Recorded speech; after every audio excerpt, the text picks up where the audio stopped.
think we all know car accidents can be a bit of a headache. Sometimes you fight with your insurance company. Maybe the other driver is at fault. But what happens when the other driver works for a local city?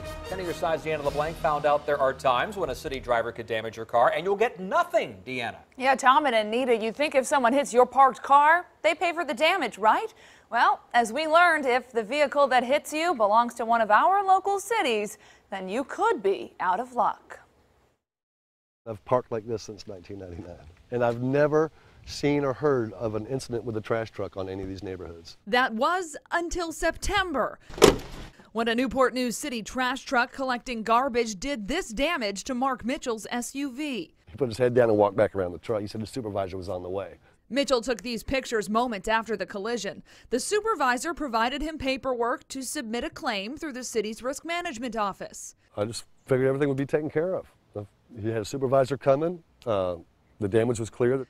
Instead, this letter came in the mail a month later. It read in part, the department was operating in the scope of their employment and was involved in a governmental function, which entitles the city to the defense of sovereign immunity. So sovereign immunity is the idea that the government cannot be sued, and it harks back to Old England when you couldn't sue the king. John Cooper, a personal injury attorney in Norfolk, says the defense doesn't make much sense in a democracy. The government's here to serve us. It's, government of the people, by the people, for the people. But in this way, they get protection as if they were the king. And it's not just Newport News. 10 on your side discovered that any Hampton Road city could claim sovereign immunity even if the driver is liable for the damage.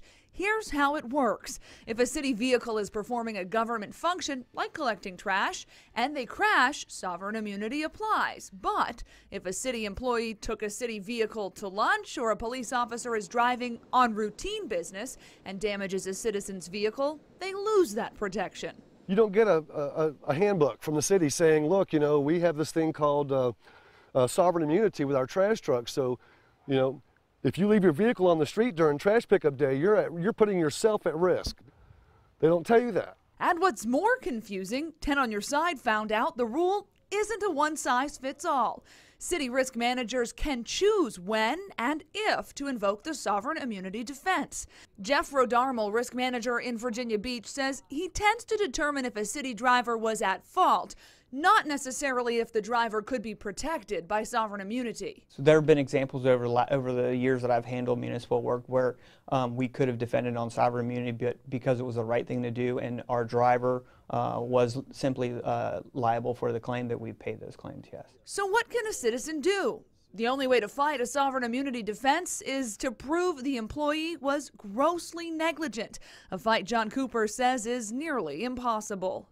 And it's just so high, it's almost like a unicorn. It theoretically exists, but nobody's ever really seen it. In Mark Mitchell's case, he did not take no for an answer. He submitted his issue to the city manager, who then sent a letter offering to pay.